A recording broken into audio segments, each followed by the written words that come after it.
함께 기도하시겠습니다. 고맙고 감사하신 사랑이 많으신 하나님 아버지 감사드립니다. 웬 은혜인지 웬 사랑인지 많고 많은 사람 중에 우리 모든 장로님들 만세 전부터 택하시고 불러주시고 말씀의 제단 평강제일교회로 인도해 주시니 참으로 감사함을 드리옵나이다. 하나님 아버지, 이 시간에 하늘의 지혜와 명철과 총명을 허락하여 주셔서 하나님의 말씀을 잘 깨달아서 구속사의 일꾼의 모든 사명을 능히 감당할 수 있도록 축복하여 주시옵소서. 될 줄로 믿사옵고 이 모든 말씀 예수 그리스도 이름으로 간절히 기도하옵나이다. 아멘. 자, 인사하는 시간을 갖겠습니다. 할렐루야. 반갑습니다. 자, 오늘 허락하신 생명 양식 하나님의 말씀은 신명기 32장 7절 말씀과 이사야서 46장 10절 말씀입니다. 제가 봉독하겠습니다. 옛날을 기억하라. 역대 연대를 생각하라. 내 아비에게 물으라. 그가 내게 설명할 것이요 내 어른들에게 물으라. 그들이 내게 이루리로다. 아멘. 이사야서 46장 10절 말씀. 내가 종말을 처음부터 고하며 아직 이루지 아니할 일을 옛적부터 보이고 이루기를 나의 모략이 설 것이니 내가 나의 모든 기뻐하는 것을 이루리라 하였노라. 이는 하나님의 말씀이니라. 아멘. 자, 오늘 본문 말씀을 통해서 구속사 시리즈 서론이란 제목으로 은혜를 나누고자 합니다. 구속사 시리즈의 서론이란 제목으로 잠시 은혜를 나누고자 합니다.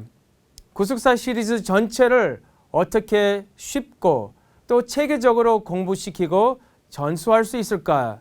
몇 년 전부터 기도하고 고민하는 가운데 원로 목사님께서 주신 말씀을 다시 정리하기 시작했습니다. 원로 목사님께서 구속사 시리즈를 각 권을 주관할 때마다 항상 중요한 말씀을 주셨어요. 그래서 다 뒤져서 다시 듣고 읽어보고 구속사 시리즈 핵심 내용을 체계적으로 정리하기 시작했습니다. 특별히 원로 목사님의 명령으로 2010년에 6권부터 도표를 만들기 시작했어요. 그래서 1년 가까이 작업하다가 6권에서 나오는 77대 대제사장 족보와 세계 변천사 도표나 레위인 족보 등 은혜 가운데 완성했습니다. 그래서 책 내용에 더 집중하게 되었습니다. 오늘부터 구속사 시리즈 제3권을 풀어나가려고 합니다. 구속사 시리즈 책을 이해하는 핵심적인 요소들을 다루고 책을 접근하는 원리를 살펴보려고 합니다. 그래서 논문을 쓸 때도 서론 안에 전체 논문 내용이 압축되어 있습니다. 서론과 본문과 결론까지 포함되어 있기 때문에 서론 부분이 아주 중요하죠. 자, 여러분이 구속사 시리즈 1권부터 11권까지 많이 공부하셨죠. 그런데 우리가 많이 공부하고 많이 읽고 있다고 할지라도 저자의 의도와 구속사 시리즈의 핵심 내용을 파악하지 못하면 하나님께서 원하시는 초점을 놓칠 수 있다는 거죠. 구속사 시리즈 책을 번역할 때도 저자가 무슨 말씀을 하고자 하는지 알아야 정확하게 번역할 수 있는 것입니다. 자, 그렇다면 큰 첫 번째 대지로 저자와 구속사 시리즈입니다. 저자와 구속사 시리즈, 말씀의 출처를 살펴보고자 합니다. 먼저 휘선 박윤식 원로 목사님의 사역을 3기로 나눌 수 있습니다. 그래서 사역 초기와 사역 중기, 사역 말기 이렇게 3기로 그 사역을 정확하게 구분할 수 있는 것입니다. 그래서 먼저 원로 목사님께서 지리산에서 3년 6개월 7일 동안 기도하셨죠. 그리고 원로 목사님이 사역 중기가 있어요.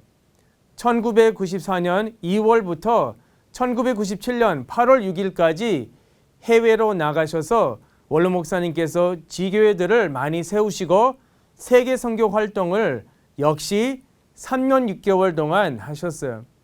그리고 입성하는 날이 8월 6일이기 때문에 그날을 기념하여 평강의 날로 만들었습니다. 그날이 바로 8월 6일이죠. 그래서 그날을 평강의 날로 만들었습니다. 그런데 또 하나의 3년 6개월 기간이 있는데 원로 목사님께서 2011년도에 대자만 암 수술을 하셨습니다. 그래서 한참 설교 못 하시다가 2011년 6월 16일에 본부에서 구속사 시리즈 집필 복귀 감사 예배 드리면서 하나님의 정확한 시간표란 제목으로 설교를 하셨습니다. 여러분 기억하실 겁니다. 엄청 더웠습니다. 그런데 놀라운 것은 원로 목사님께서 2014년 12월 17일에 천국에 입성하셨는데 2011년 6월 16일 그 설교하신 날부터 2014년 12월 17일까지 그 기간이 정확하게 3년 6개월입니다. 아주 놀라운 것이죠. 그래서 원로 목사님께서 구속사 시리즈 말씀을 지리산에서 정리하셨죠. 오랫동안 정리하시다가 때가 되어서 말씀운동 50주년 희년 2007년 10월 27일에 창세기 족보 제1권 말씀을 출간하셨습니다. 만사가 때가 있죠. 하박국 2장 1절부터 3절 말씀 볼 때 때가 되면은 하나님의 말씀이 반드시 이루어진다고 말씀해주고 있습니다. 이사야서 55장 11절 말씀 볼 때도 하나님의 입에서 말씀이 나가면은 반드시 열매를 맺어서 형통으로 돌아온다고 말씀해주고 있습니다. 원로 목사님께서 열방들이 춤을 추면서 구속사 말씀 앞으로 몰려온다고 말씀하셨습니다. 반드시 그 말씀이 이루어질 것입니다.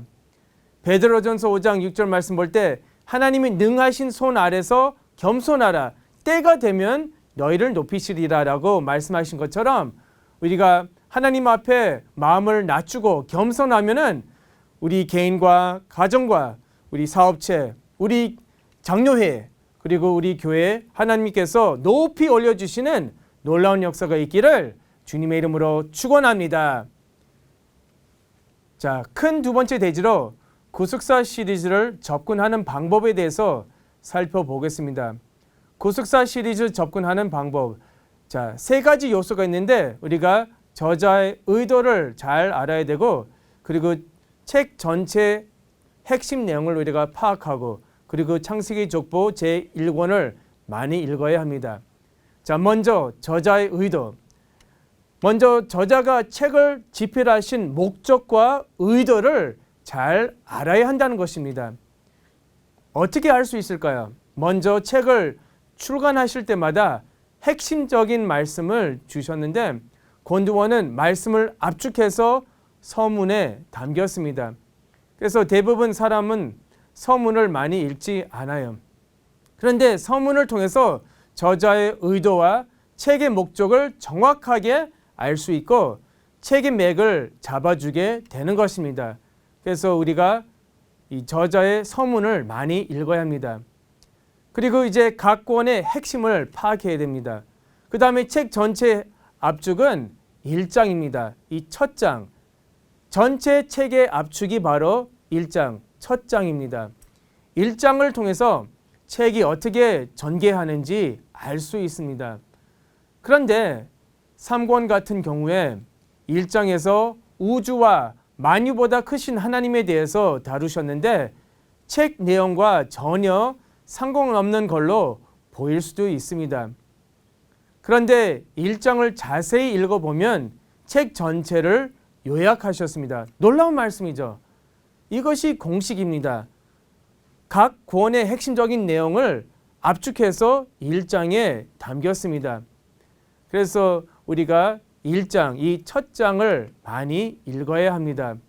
구속사 시리즈 또 1권, 창세기 족보는 구속사 시리즈 전체의 청사진과 압축입니다. 이사야서 46장 10절 말씀 아까 읽었지만 하나님께서 종말에 대해서 처음부터 고하셨다고 말씀해주고 있습니다. 그래서 창세기 족보 속에 구속사 시리즈를 전체를 풀리는 원리가 담겨 있습니다. 창세기 족보에도 에스겔 성전에 대해서 다루고 있습니다. 그 부분이 바로 결론이죠. 창세기 족보 제1권 결론 부분에 에스겔 성전에 대해서 다루고 있습니다. 그래서 여러분이 저자의 의도와 그리고 각 권마다 첫 장, 그리고 창세기 족보를 많이 읽고 깨달을 때 분명히 구속사 시리즈 전체 말씀을 정확하게 깨달은 역사가 있기를 주님의 이름으로 축원합니다. 자, 큰 세 번째 대지로 구속사 시리즈를 읽는 원리에 대해서 살펴보겠습니다. 자, 먼저는 구속사와 표면 세계를 살펴보겠습니다. 구속사의 표면 세계는 바로 족보와 연대. 이 족보와 연대는 구속사의 표면 세계입니다. 신명기 32장 7절 말씀 볼 때 역대의 연대를 생각하라. 자, 비누 쉐노트 도르 바도르. 이것은 히브리어 원문을 풀어보면은 비누 깊이 생각하라, 깊이 깨달으라, 또 생각하라, 연구하라 이런 뜻을 가지고 있습니다. 쉐노트 이것은 해, 또 영어로 years 혹은 연도, 그리고 도르 바도르 이것은 세대와 세대 혹은 모든 세대, 즉 족보를 말하고 있습니다. 그래서 족보의 모든 족보, 모든 세대, 그 족보의 연대를 생각하고 연구하고 깨달으라 그런 뜻을 가지고 있습니다. 그래서 이 족보를 통해서 영적인 흐름을 우리가 알 수 있죠. 이 족보는 구속사의 압축입니다. 그래서 구속사를 깨닫기 위해서 족보를 알아야 되는 것입니다. 그리고 이 윗세대와 아랫세대의 긴밀한 관계를 우리가 알 수 있죠. 그래서 누구누구랑 같이 동시대를 살았다 우리가 깨달을 수 있는 것입니다. 그래서 족보와 연대의 그 사실을 정확하게 정리하면은 그 속에 담긴 하나님의 놀라운 섭리와 구속사적 경륜을 우리가 깨달을 수 있는 것입니다. 그래서 이 족보는 새로운 구속사적 전환점, 분위기점을 맞이할 때마다 정리되었기 때문에 족보의 이름이 등장하는 시점은 구속사적으로 매우 큰 의미가 담겨 있습니다. 족보를 분석하는 원리를 알아야 또 11권 하 성별된 족보를 쉽게 정리할 수 있습니다. 그러니까 족보의 원리는 1권만 적용하는 것이 아니라 각 권마다 적용해야 합니다. 그래야 그 속에 담긴 하나님의 구속 경륜과 섭리를 깨달을 수 있습니다. 자, 구속사의 원리 1번. 구속사의 시작과 진행과 완성은 하나님의 정확한 시간표대로 이루어집니다. 하나님의 정확한 시간표대로 이루어집니다. 출애굽기 12장 40절 41절 말씀 볼 때 이스라엘 자손이 애굽에 거주한 지 430년이라 430년이 마치는 그날에 여호와의 군대가 다 애굽 땅에서 나오신즉, 자 430년이 마치는 그날, 그 전날도 아니고 후날도 아니고 430년이 마치는 그날에 하나님께서 정확하게 계산하시면서 모세를 일으켜서 이스라엘 자손을 출애굽을 시켰습니다. 자, 구속사의 원리 2번은 구속사를 이루는 원동력이 바로 언약입니다. 언약. 그래서 언약은 타락한 인간을 구원하시기 위한 방편이며 모두 예수 그리스도에게로 연결됩니다. 그래서 언약은 타락한 인간을 구원하시기 위한 그런 방법이고 예수 그리스도 안에 있는 모든 세대를 연결시키는 고리입니다. 그래서 이렇게 족보와 연대를 알아야 구속사의 이면 세계를 우리가 알 수 있는 것입니다. 그래서 이것이 바로 구속사의 이면 세계 우리가 알 수 있습니다. 자, 괄호 2번 구속사의 이면 세계 바로 예수 그리스도와 비밀의 경륜입니다. 자, 우리가 족보와 또 연대를 정확하게 알아야 우리가 구속사의 이면 세계, 즉 예수 그리스도와 비밀의 경륜을 우리가 깨달을 수 있습니다. 그래서 먼저 구속사와 예수 그리스도, 모든 구속사는 예수님을 증거하고 있습니다. 요한복음 5장 39절 말씀 볼 때 성경은 예수님을 증거하고 있다. 그래서 구속사 시리즈는 성경을 정확하게 알려주는 책이기 때문에 구속사 시리즈도 예수님을 증거하고 있고 그 속에 우리가 예수님을 발견해야 되는 것입니다. 고린도전서 2장 7절 8절 말씀 볼 때도 예수님은 하나님의 지혜와 비밀이라고 말씀해주고 있습니다. 자, 두 번째로 구속사와 하나님의 비밀의 경륜. 에베소서 3장 9절에 말씀해주고 있죠. 감추어진 비밀의 경륜이 있다고 말씀해주고 있습니다. 그런데 이 비밀의 경륜을 깨닫기 위해서 표면 세계, 족보와 연대를 먼저 공부해야 된다는 것입니다. 그리고 구속사와 종말, 구속사의 완성이죠. 분명히 재림 주님을 통해서 우리의 구속이 완성될 것입니다. 요한계시록 22장 12절 말씀 볼 때 주님께서 속히 오신다고 말씀해주고 있습니다. 마지막으로 구속사와 삶의 적용입니다. 구속사적 교훈이죠. 디모데후서 3장 16절 말씀. 우리가 이 말씀을 우리 삶 속에서 적용해야 된다는 것입니다. 그래서 저와 여러분이 구속사 말씀을 많이 읽고 깨달아서 그 말씀이 우리의 생각과 우리의 마음 또 우리의 행동을 변화시키는 놀라운 역사가 있기를 주님의 이름으로 축원합니다. 자, 큰 세 번째 대지로 제3권의 핵심 내용을 우리가 본격적으로 다루고자 합니다. 자, 먼저 저자의 서문과 1장 요약. 저자의 서문과 1장 요약. 구속사 시리즈 3권의 서문과 1장을 보면 3권을 이해할 수 있는 핵심적인 단어들이 세 가지 있습니다. 먼저는 언약입니다. 자, 타락한 인간을 구속하실 메시아에 대한 언약의 최초의 계시는 바로 창세기 3장 15절에 나오는 여자의 후손입니다.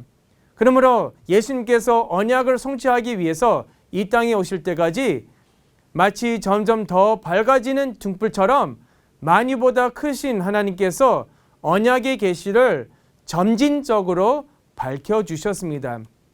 그러므로 하나님의 언약의 등불은 꺼지지 않고 모든 시대를 연결시키는 고리이며 구속사를 진행시키는 원동력입니다. 휘선 박윤식 원로 목사님께서 예수 그리스도의 족보 1기를 다루면서 아브라함부터 다윗까지 14대의 1156년의 구속 역사 속에 있는 하나님의 경륜과 섭리를 보여주고 있습니다. 그리고 두 번째 단어는 바로 등불입니다. 등불. 자, 먼저 하나님의 말씀, 하나님의 언약이 등불이죠. 시편 119편 105절 말씀과 잠언서 6장 23절 말씀. 그리고 두 번째로 하나님 자신이 등불입니다. 사무엘하 22장 29절이나 또 시편 18편 28절에 말씀해주고 있습니다. 세 번째로 예수님이 우리의 진정한 등불입니다. 요한복음 9장 5절 말씀 볼 때 예수님이 이 세상의 참 빛이라고 말씀해주고 있습니다. 세상의 빛이라고 말씀해주고 있습니다. 그리고 요한계시록 21장 23절 말씀 볼 때 어린 양이 우리의 등이라고 말씀해주고 있습니다. 자, 다음으로 하나님의 사람이 등불이라고 성경은 우리에게 말씀해주고 있습니다. 하나님의 사람. 그래서 잠언서 20장 27절 말씀 볼 때 사람이 여호와의 등불이라고 말씀해주고 있죠. 그래서 하나님의 사람이 하나님의 등불입니다. 시편 18편 28절이나 사무엘하 21장 17절 말씀을 참조해 주시기 바랍니다. 그리고 세례 요한복음 5장 35절 36절 말씀 볼 때 세례 요한이 하나님의 등불, 예수님을 증거하는 등불이라고 말씀해 주고 있습니다.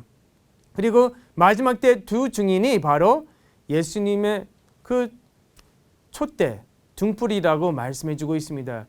예수님을 증거하는 두 촛대, 두 증인, 요한계시록 11장 3절 4절에 말씀해 주고 있습니다. 저와 여러분이 하나님의 말씀을 맡았습니다.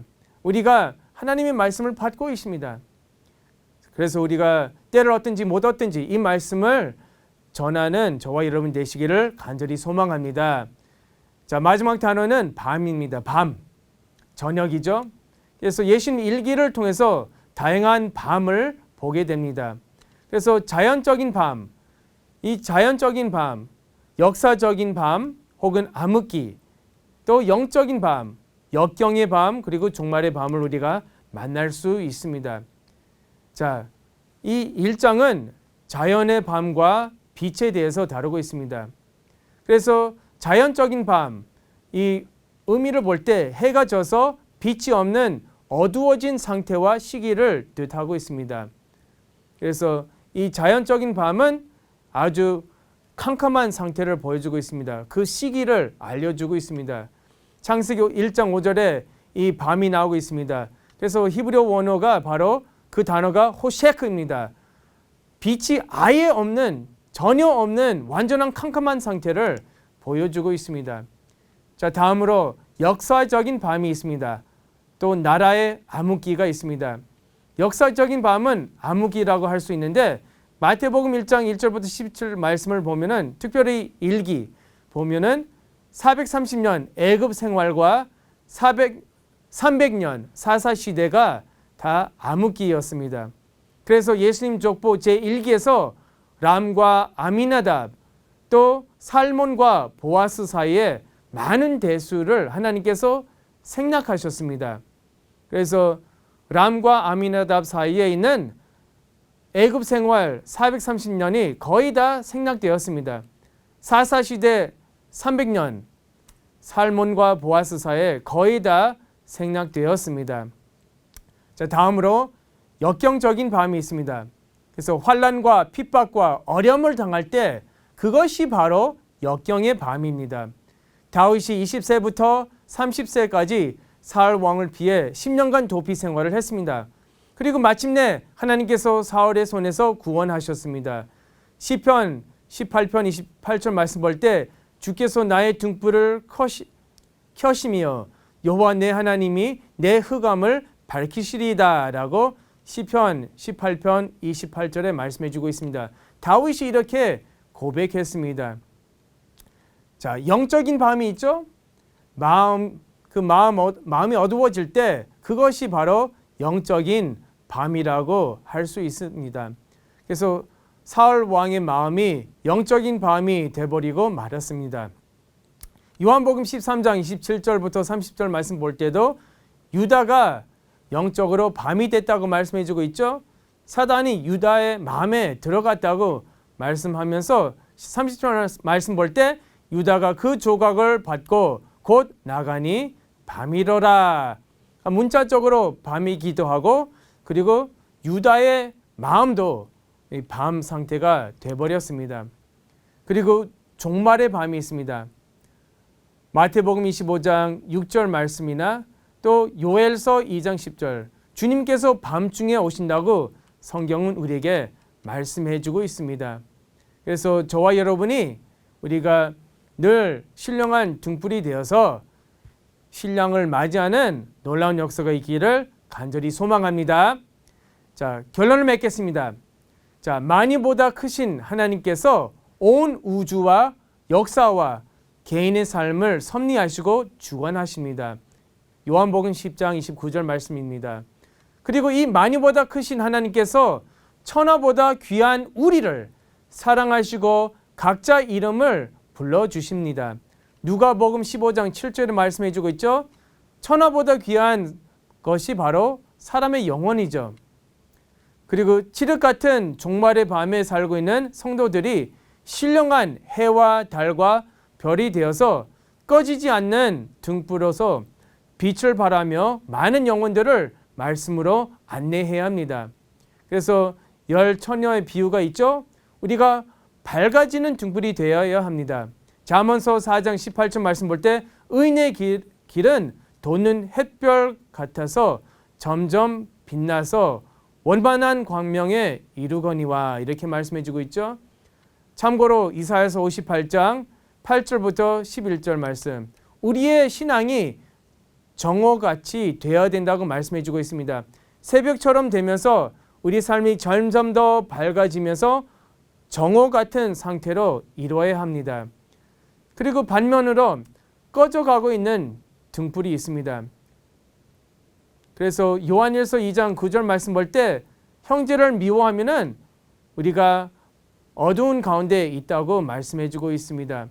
잠언서 20장 20절 말씀 볼 때 자기의 아비나 어미를 저주하는 자는 그 등불이 유암 중에 꺼짐을 당하리라 이렇게 말씀해주고 있습니다. 또 요한계시록 8장 12절 말씀 볼 때 마지막 때에 해와 달과 별의 빛을 잃을 것이라고 말씀해주고 있습니다. 이것이 바로 성도들이 이게 빛을 발했지만 그러나 꺼져가고 있는 등불이 되었습니다.